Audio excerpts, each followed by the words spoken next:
हम अहाँक स्वागत एक बेर फेर अहींक पसंद करवला कार्यक्रम आशा की जोत में कऽ रहल छी। हमरा लोकनि अध्ययन अखन कऽ रहल छी लैव व्यवस्थाक पोथी तकर 19 अध्याय। तहन आजुक दिन एहि अध्यायक हमरा लोकनि अध्ययन करब। 19 अध्याय में प्रभुक ओहि आदेशक विषय में बतायल गेल छै जकर कार्यान्वयन हमरा सभक जिंदगी में बड़ आवश्यक थिक। एहि समाज में रहे के कारणे हमरा लोकनि कहियो कहियो बहुत तरह के सामाजिक आधार पर जे नियम बनायल गेल थिक तकरा ऊपर हमरा लोकनि पाप करैत रहैत छी। अर्थात जे बात मानवीय प्रेरणा के लेल नहि अछि, जाय जातिक विषय में हमरा सभक बतायल गेल अछि हुनका सँ फरक रहू, हमरा लोकनि हुनके संगे रहैत छी, सेहो पाप हमरा लोकनि कऽ परमेश्वरक दृष्टि में घृणित बनैत रहैत छी। हमर भाई बहिन, परमेश्वर कोनो मनुष्य जाति सँ घृणा नहि करैत छथि। तैं परमेश्वरक एकलौता पुत्र प्रभु यीशु मसीह ई संसार में आबि कऽ अपन प्राण सूली पर दऽ कऽ अपन सोनीत के बहा देलखिन, जाहिसँ सब केओ परमेश्वरक राज में प्रवेश पाबै। मुदा ई सबटा बात सुनलाक बादो बहुत लोक एहन छथि जे सामाजिक पाप करैत रहैत छथि, ओ कहियो परमेश्वरक पसंद नहि छनि। नियमक विरुद्ध में हमरा लोकनि चलैत छी, अर्थात जे नियम प्रभु हमरा सभक लेल ठहरौने छथि। मांग तऽ इएह अछि कि हमरा लोकनि पूर्ति के विधान करी। जे मांगक पूर्ति प्रभु परमेश्वर हमरा सभसँ चाहैत छथि तकर व्यवस्था के मानि कऽ हमरा लोकनि बढ़ी तहन हमरा लोक लेल ठीक हैत।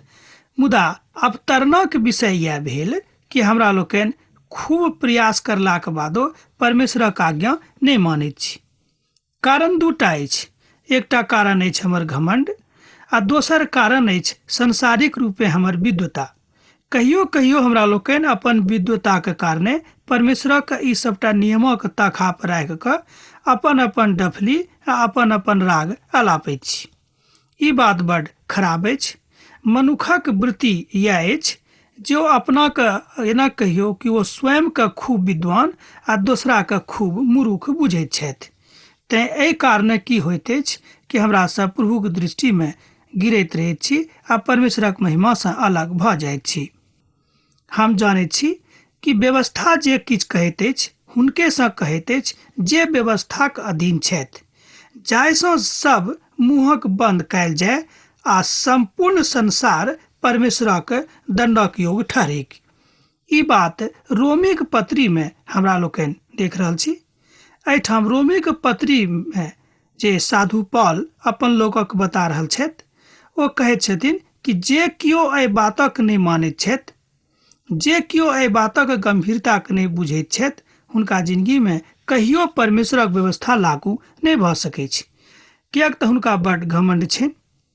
ओ सोचैत छथिन हम बड़ विद्वान छी, हम किएकि अदला मनुख के बातक सुनब आ हुनक बातक मानब। यौ हमर भाई बहिन, हम कोनो अदला ने अहाँ कोनो अदला थिकौ। किएक तऽ परमेश्वरक वचन एहिठाम बता रहल अछि कि मनुख कहियो प्रभुक दृष्टि में अदला नहीं छथि। जो मनुख परमेश्वरक दृष्टि में अदला रहतियैक तऽ किएक ओ अपन मानवीय देह धारण कऽ के संसार में आबि कऽ हमरा सभक लेल प्राण सूली पर चढ़ि कऽ दऽ देतियनि। एहि बातक गंभीरता एहि में स्पष्ट भऽ जाइत अछि कि प्रभु मनुख जाति सँ कतेक प्रेम राखैत छथि वा करैत छथि। तहन एहि अध्यायक जे किछु महत्वपूर्ण तथ्य अछि, किछु महत्वपूर्ण जे बिंदु अछि, तकरा हम कनिक अहाँके बता दैत छी। जँ अहाँके लग कलम कागज अछि तऽ लिख लिअ। मनुख जाति जे प्रभु में मुख्य रूपे हुनका संगे रहैत छथि, हुनक संबंध कोन तरहक रहबाक चाही, ई पहिल बात भेल। दोसर बात, मनुख जातिक गरीबीक संगति कारणे नहि मुदा प्रभुक संगति कारणे आगाँ जा सकैत छथि। दोसर बात एना भेल, मनुख जाति के हुनक पड़ोसीक संग संबंध कोन तरहक रहबाक चाही सेहो बतायल गेल छै। 11 पद सँ लऽ कऽ 18 पद धरि एहि बातक अहाँ देख सकैत छी। आ चारिम आ अंतिम बात जे अछि ओ ई थिक, मनुख जातिक मध्य विभिन्न परिस्थिति में संबंधक आयाम आ तकर प्रारूप। एहि बातक हमरा लोकनि एहि अध्याय में देख रहल छी। तहन अब पहिल बातक देखब, मनुख जातिक प्रभुक संग संबंध। हमर भाई बहिन, अब एहि बातक ऊपर अहाँ विचार करियौक, किएक तऽ अहाँ जिनकासँ दोस्ती राखैत छी अहाँक दोस्ती हुनका संग केहन अछि। जँ अहाँ विवाहित छी, जँ अहाँ विवाह कयने छी, जँ अहाँक विवाह भऽ गेल अछि, तऽ एहि बातक अहाँ विशेष रूपेँ बुझि सकलहुँ हेँ कि अहाँक स्त्रीक सङ्गे, अहाँक अर्धांगिनीक सङ्गे अहाँक सम्बन्ध केहन अछि। अहाँ दुनू खूब प्रेमसँ अपन जिंदगी बिता रहल छी कि नहि, वा कोनो कोनो तरहक मन मुटाव लऽ कऽ अपना जिंदगीमे चलि रहल छी। किएक तऽ विवाह भऽ गेल, आब अहाँके छोड़ि कऽ नहि ओ जा सकैत छथि नहि अहाँ जा सकैत छी। तैँ एहि सम्बन्ध निभेबाक लेल अहाँ पति पत्नी बनि कऽ दुनियाक नजरीमे छी, से अहाँ ई बातक बुझियौक। इएह बात प्रभुक संगक अछि। अहाँ हुनका सङ्गे कतेक गम्भीर छी, हुनक दोस्ती अहाँक संग कतेक गहीर भऽ गेल अछि, एहि बातक अहाँ प्रगटीकरण कऽ सकैत छी। एहि बातक विश्लेषण अहाँ कऽ सकैत छी। हमर भाई बहिन, हम नहि कऽ सकलहुँ हँ, किएक ई बात अहाँके ऊपर निर्भर करैत अछि कि अहाँक सम्बन्ध प्रभुक सङ्गे कतेक नीक अछि, कतेक गम्भीर अछि। प्रभु परमेश्वर मूसासँ बाजलथि, इसराइलीके सम्पूर्ण मण्डलीसँ बाजियौक जे अहाँके पवित्र बनल रहबाक आज्ञा देवल गेल अछि, किएक तऽ हम अहाँक प्रभु परमेश्वर पवित्र थिकहुँ हैं। एहि वचनक बेर हम और पढ़ैके इच्छा राखैत छी, तहन कनि गम्भीरतासँ सुनियौक। इसराइलीके सम्पूर्ण मण्डलीसँ बाजियौक जे अहाँ पवित्र बनल रहू, किएक तऽ हम अहाँक परमेश्वर पवित्र थिकहुँ हैं। हमर भाई बहिन, प्रभु परमेश्वर अहाँके आज्ञा दऽ रहल छथि कि अहाँ पवित्र जिंदगी बिताउ। जँ अहाँ पवित्र जिंदगी नहीं बिताएब तऽ पिता परमेश्वरक लग अहाँ नहीं आबि सकलहुँ। हमर भाई बहिन, एतेक गंभीर बात प्रभु अहाँसँ कहैत छथि। प्रभु परमेश्वर इसराइली मंडलीसँ बाजि रहल छथिन, जँ अहाँ पवित्र नहीं रहब तऽ कहियो अहाँ पिता परमेश्वरक लग नहीं आबि सकलहुँ। ई बात मूसाके माध्यमसँ प्रभु परमेश्वर लैव्य व्यवस्थामे हमरा सभक लेल व्यवस्थित ढङ्गसँ अभिव्यक्ति कऽ रहल छथि। इसराइलीके मण्डलीमे जतेक लोक छथि ओ सबके प्रभु गंभीर रूपे आगाह कऽ रहल छथिन कि यौ हमर भाई बहिन, अहाँ प्रभुक संगे रहू, अहाँ पवित्र रहू। जँ अहाँ पवित्र नहीं रहब तऽ कहियो प्रभुके प्रेमके अहाँ अपन जिंदगीमे होइत नहीं देखब। हमर भाई बहिन, सामाजिक पाप करलाके कारणे, सामाजिकताके गंभीरतामे पड़लाके कारणे हमरा सब अपन संबंध जे प्रभुक संगे नीक छल तकरा हमरा लोकनि खराब कऽ दैत छी। केओ अहाँके बाजि देत कि यौ ई की अहाँ पगला गेलिए, ई की करनाइ आरम्भ कऽ देलहुँ, कतऽ अहाँ गेनाइ शुरू कऽ देने छी। एहि बातक गंभीरताके जँ अहाँ बुझि लेने छी तहन अहाँ बुझि जायब कि प्रभु अहाँसँ कतेक प्रेम राखैत छथि। पहिल पत्रसक पोथी तकर 1 अध्याय आ 13 पदसँ लऽ कऽ 16 पदके जँ अहाँ खूब गंभीरतासँ पढ़बै तऽ ओतऽ एहि बातक अभिव्यक्ति कयल गेल छैक जे पवित्र आत्मासँ संगति पवित्रताके बिनु नहीं भऽ सकै छै। जँ अहाँ पवित्रताके जिंदगी नहीं बिता रहल छी तऽ कोनो कारण नहीं अछि कि अहाँक संबंध पवित्र आत्माक साथ नीक भऽ जायत। तहन पवित्र आत्माक संगे जँ अहाँ चाहै छी कि अहाँक संबंध नीक हुएक तऽ बड्ड जरूरी अछि कि अहाँ पवित्र बनल रहू। अहाँ सब अपन अपन माताके और अपन अपन पिताके आज्ञाके मानब और हमर विश्रामक दिनक मानब, किएक तऽ हम अहाँक प्रभु परमेश्वर थिकहुँ हैं। यहू अध्याय में लगभग 32 बेर एहि बातक प्रभु स्वयं बाजि रहल छथि कि हम अहाँक प्रभु परमेश्वर थिकहुँ हैं। हमर भाई बहिन, पवित्र पोथीके एकटा विद्वान कहैत छथिन कि प्रभु परमेश्वर बेर बेर एहि बातक एहि द्वारा बताबैत छथिन कि हम अहाँक प्रभु थिकहुँ हैं, जाहिसँ पिता परमेश्वरक महिमा अहाँक जिंदगीमे अभिव्यक्त रूपे स्पष्ट हुएक, अर्थात परमेश्वरक प्रेमक अहाँ देख सकी।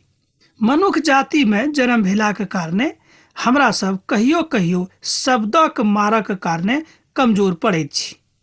केओ बाजि देत, यौ ई अहाँ की करनाइ आरम्भ कऽ देलिए, सब किछु छोड़ि कऽ अहाँ कतऽ जा रहल छी, कि अहाँ पगला गेलहुँ हैं। तहन भऽ सकैत छै कि शब्दक मारक कारणे अहाँ प्रभुक लगसँ घुरि जायब। हमर भाई बहिन, ई बात अहाँ नहीं करब। मत्तीक पोथी तकर 22 अध्याय आ 36 पदसँ लऽ कऽ 40 पद धरि एहि बातक सेहो बतायल गेल छै। तहन एहि पोथीक तऽ अध्ययन हमरा लोकनि कऽ चुकल छी। एक बादो हम बता रहल छी कि हमरा लोकनि एहि बातक विश्वास राखी कि मनुष्य जातिक संग परमेश्वर चाहैत छथि कि अहाँ संबंध राखू, अपन पड़ोसीक सँ अपनो धियापुता से बेसी नीक संबंध राखू, मुदा ई बात जरूर प्रभु कहैत छथि कि हुनका संगे अहाँ कोनो अनैतिक संबंध स्थापित कऽ कऽ परमेश्वरक दृष्टिमे पाप नहि करू। हमर भाई बहिन, परिस्थिति के कारणे पाप सेहो अहाँ नहि करू। अहाँ प्रतीकात्मक जे पाप कऽ रहल छी सेहो अहाँके लेल नीक नहि अछि, किएक तऽ प्रभु ई बातक पसंद नहि करैत छथि।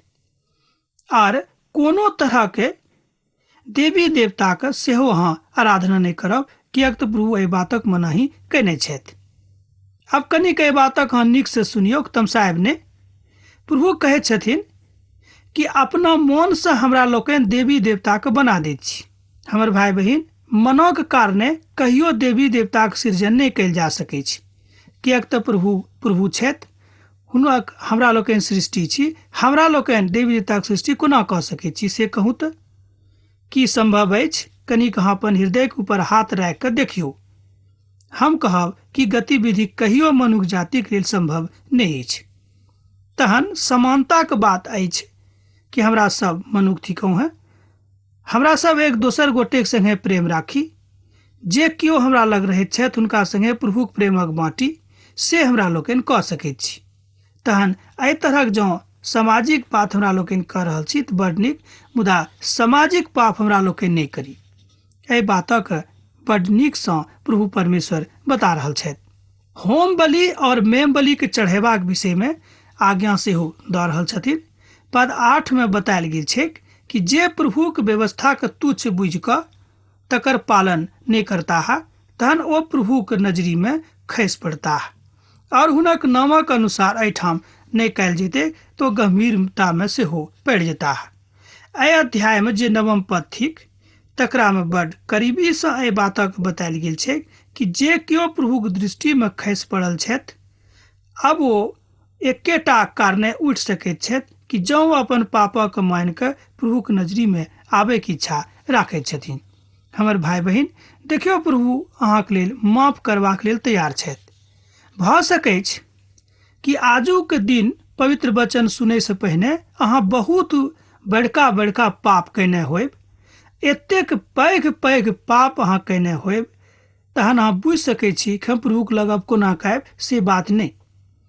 परमेश्वर अहाँके शोर पारि कऽ बजा रहल छथि कि यौ हमर भाई, यौ हमर बहिन, यौ हमर बेटा बेटी, हमरा लग चलि आउ। अहाँ केतबो पैघ पाप कयने छी तऽ हम अहाँके माफ कऽ देब।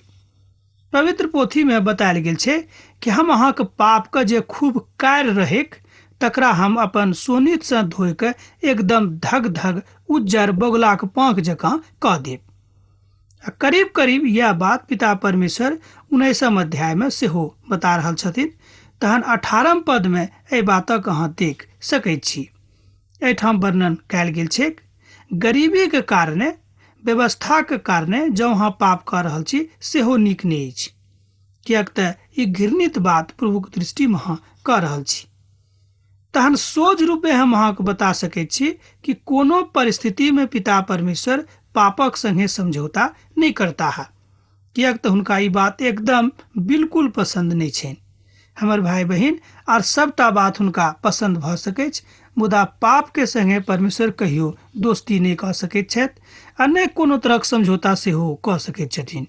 मनुष्य जातिके गरीबीके कारणे हमरा लोकनि कहियो कहियो अनर्थकारी बात करैत छी, अर्थात दैहिक संबंध स्थापित कऽ लैत छी, जे प्रभुक दृष्टिमे एकटा गंभीर आ घृणित पाप अछि। मुदा हमरा लोकनि की सोचैत छी कि परिस्थिति कारणे भऽ गेल, अब हम की करी। हमर भाई बहिन, ई बात नहि, ई बात प्रभु कहियो पसंद नहीं छनि। सावधान रहू, एहि तरहक पाप अहाँक जिंदगीसँ जँ नहि भऽ रहल अछि तऽ बड्ड नीक अछि। जहन अहाँ अपन देशक खेती करबाक तहन पूरा एहि बातक करब कि खेतक कटनी काटैके लेल अहाँ तैयार छी कि नहि। एहिठाम प्रभु परमेश्वर कटनीसँ इशारा करैत छथि कि जँ अहाँ खूब नीकसँ बाउग कयने छी तऽ खूब नीक कटनी अहाँ काटैके लेल तैयार रहू। अर्थात जँ अहाँ पाप नहीं कयने छी आ परमेश्वरक आज्ञाके मानि कऽ आगाँ बढ़ि रहल छी आ हर बातमे प्रभुक संगे छी तऽ अहाँ खूब नीक कटनी काटब, एहिमे संदेह नहीं थिक। एहिमे कतौ कोनो तरहक संदेहक कतौ गुंजाइश नहीं अछि। हमर भाई बहिन, परदेशी बनि कऽ संसारमे अहाँ छी, एहिमे संदेह नहि अछि, किएक तऽ हमरा लोकनि एहिठाम 70 वा 80 बरखक लेल छी। केओ परमेश्वरक महिमाके कारणे 100 बरखक लेल छथि, केओ 2-4 बरख भऽ सकैए आरो बेसी छथि। मुदा ई बात सत्यक अछि कि संसारमे हमरा सब केओ परदेशी छी। एहि बातक गंभीरताके जँ अहाँ बुझि रहल छी तऽ एहि तरहक तात्विक पाप जे प्रभुक दृष्टिमे महान घृणित अछि से अहाँ कहियो नहि करब। लय व्यवस्थाक पोथीमे एहि बातक बड्ड गंभीरतासँ बतायल गेल छै। तहन जे क्षतिपूर्ति अछि, मान लियौ अहाँ प्रभुक संगे रहि कऽ जे क्षति उठेलहुँ हेँ, से क्षतिपूर्ति करयवला परमेश्वर छथि। कोना के हैत? जँ अहाँ परमेश्वरक ऊपर विश्वास राखैत छी तऽ क्षतिपूर्ति करयवला प्रभु छथि। एहि बातक अहाँ लय व्यवस्थाक पोथीमे तकर 19 अध्यायके आगाँ जँ बढ़ि कऽ देखबै 20 आ 21 पदमे देख सकैत छी। अभिव्यक्ति ओतय इएह अछि कि जँ अहाँ प्रभुक संगे रचनात्मक दृष्टिसँ आगाँ बढ़ि रहल छी तहन ओहि तथ्यक मानवताक दृष्टिसँ नहि देख कऽ मनुखक नजरिसँ जँ अहाँ देख रहल छी तऽ अहाँ पाप कर रहल छी। जँ अहाँ प्रभुक दृष्टिसँ देख रहल छी तहन हम कहब कि अहाँ परमेश्वरक महिमामे आगाँ बढ़ि रहल छी। हमर भाई बहिन, महिमाक बात यह अछि, करुणाक बात यह अछि, ध्यानक बात यह अछि, तथ्यक बात यह अछि कि प्रभु अहाँसँ बड्ड प्रेम राखैत छथि। भऽ सकैए अहाँक पड़ोसी अहाँसँ प्रेम नहि करैत छथि, मुदा सामाजिक पाप अहाँ नहि करू। अहाँ प्रार्थना करू, प्रभु एहि पड़ोसीक मनक प्रभु अहाँ ठीक कऽ दियौक, जाहिसँ प्रभु हिनक मन हमरा दिस उभरि कऽ चलि आबैक। हे प्रभु, एहि तरहक बात अहाँ हमरा जिन्दगीमे संभव कऽ दियौक। एहि तरहक विश्वास जँ अहाँक अछि तऽ हम कहब कहियो एहि तरहक पाप अहाँ नहि करब। अपन पड़ोसीक संग अहाँक संबंध नीक बनेबाक लेल सेहो एहिठाम आज्ञा देल गेल अछि।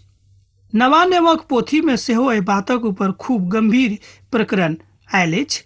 ओतऽ प्रभु यीशु मसीह स्वयं कहैत छथि कि जँ अहाँ अपन पड़ोसीसँ अपना जगह प्रेम नहि राखैत छी तऽ एकर मतलब इएह भेल कि प्रभुक दृष्टिमे अहाँ पाप कऽ रहल छी। हमर भाई बहिन, पद 11 लऽ कऽ 18 पद धरि एहि बातक अहाँ गंभीरताके देख सकैत छी। तहन तात्विक विचार पिता परमेश्वरक अभिषिक्तताके कारणे अहाँक जिन्दगीमे अछि। कोनो तरहक एहन सामाजिक पाप, जेना मान लियौ कि अहाँके पड़ोसी चोरी करैत छथि तऽ हुनका अहाँ प्रोत्साहन दऽ रहल छी, हाँ करू, कोनो बात नहि, जतेक मोन अइ ओतेक चोरी करू। ई बात जँ अहाँ अपन पड़ोसीके कह रहल छी तऽ हम कहब कि अहाँ खूब पैघ आ गंभीर पाप प्रभुक दृष्टिमे कऽ रहल छी। एहि बातक मनाही लय व्यवस्थाक पोथीमे कयल गेल छै। किएक तऽ व्यवस्थाक पोथीमे परमेश्वर एहि बातक बतौने छथि कि जे केओ मनुष्य जाति परमेश्वरक दृष्टिमे एहि तरहक पाप कऽ रहल छथि तऽ कहियो ओ परमेश्वरक न्यायसँ नहि बचताह।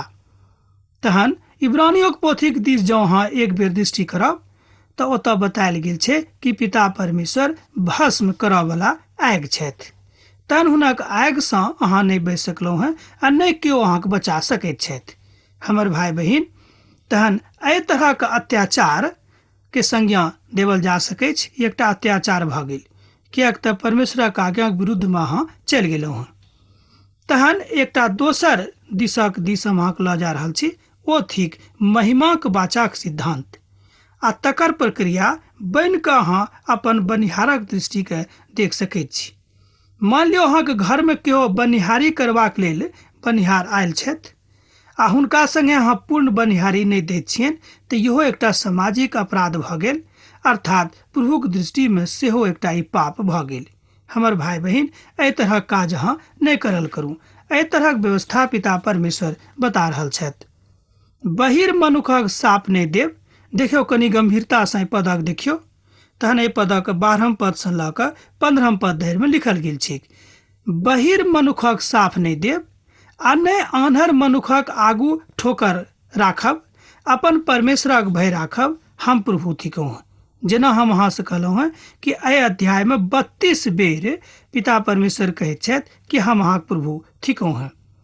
न्यायमे अन्याय नहि करब, और नहीं तो गरीब आपके पक्ष लड़ब आ नहीं धनिकक पक्ष लड़ब आ नहीं केकरो मुख देख कर न्याय करब। एठाम पिता परमेश्वर सामाजिकता के दृष्टिकोण से एकटा व्यवस्थित समाज देबाक लेल एठाम बता रहल छथि। तहन समाज शास्त्रक एकटा विद्वान कहैत छथिन कि जहिया जहिया हम लय व्यवस्थाक पोथीक अध्ययन करैत छी तऽ हमरा सामाजिक ज्ञान बढ़ैत अछि, मुदा हम अपन विषय वस्तुमे आर गंभीरतासँ गंभीर रूपे अध्ययन कऽ कऽ एहि बातक अभिव्यक्ति करैत छी, जाहिसँ हमर जतेक शिष्य सब छथि ओ परमेश्वरक वचनक सुनि कऽ आगाँ बढ़ैके इच्छा राखैत छथिन। हमर भाई बहिन, एहि तरहक इच्छा की अहाँक अछि? कि अहाँ चाहैत छी कि पिता परमेश्वरक संगे अहाँ अपन खूब नीक संबंध बनाबी? जँ एहि तरहक आयाम और व्यक्तित्व अहाँ राखि रहल छी तऽ प्रभुक दृष्टिमे अहाँ एकटा खूब नीक आ पवित्र लोक छी। मनुष्य जातिके विभिन्न आयाममे जँ अहाँ संबंधक देखैके इच्छा राखैत छी तऽ 19 पदसँ लऽ कऽ एहिठाम एहि बातक अभिव्यक्ति कयल गेल छैक। आखिरी पद धरि अहाँ बखान देख सकैत छी। लूकाक रचल सुसमाचारमे एहि बातक अभिव्यक्ति सेहो कयल गेल छैक। अहाँ मनुखक आ प्रभुक दोनोक सेवा एके संगे नहि कऽ सकलहुँ हँ। एहि बातक अहाँ ध्यान दियौ। लूकाक रचल सुसमाचार तकर 16 अध्याय आ तकर 13 पदमे बतायल गेल छै। ओ एहिठाम व्यक्ति कह रहल छथि कि अहाँ मनुखक सेवा आ परमेश्वरक सेवा दुनूक सेवा एके संगे नहि कऽ सकलहुँ हँ। एहिठाम गंभीर तथ्य उभरि कऽ सन्मुखमे आबैत अछि। अहाँ कहबै यौ अखने अहाँ कहलहुँ कि अहाँ प्रभुक सेवा कऽ सकैत छी आ मनुखोक सेवा कऽ सकैत छी, किया परमेश्वरक वचनमे एहन लिखल गेल छै? तहन हमर भाई बहिन, एहि शब्दक अर्थ यह भेल कि अहाँ संसारिकतामे लिप्त भऽ कऽ प्रभुक संग नहि रह सकलहुँ। अब तऽ अहाँ बुझि गेल होबै कतेक छोट भाषामे, छोट शब्दमे परमेश्वरक दृष्टिसँ ई बातक हम अहाँके बता देलहुँ। अहाँ विधिक निरंतर मानब, अपन पशुक दोसर जातिक पशुसँ भेल नहि करायब, अपन खेतसँ दोसर ठाम लऽ जेबाक कोशिश नहि करब, आ नहि अपन सनीक दोसराक देव, से एहि बातक मिलावटसँ अहाँ बचल रहब। प्रभु परमेश्वर कहैत छथि कि मिलावटसँ अहाँ बचल रहू। अर्थात परमेश्वरक वचनके मिलावट करैके जँ अहाँ कोशिश कऽ रहल छी, कोनो दोसर बातके ओहिमे मिला कऽ जँ अहाँ मनुष्य जातिके बता रहल छी, तऽ प्रभुक दृष्टिमे अहाँ एकटा महान आ गंभीर पाप कऽ रहल छी। अब हमरा आजुक वचन, आजुक अध्ययन एहिठाम समाप्त करबाक आज्ञा दिअ, किएक तऽ अहाँसँ विदा होयके काल भऽ रहल अछि। हाँ, पाती लिखनाइ नहि बिसरायब। प्रभु यीशु मसीहक नेह सैद घड़ी अहाँक जिंदगीमे बनल रहेक। आमीन।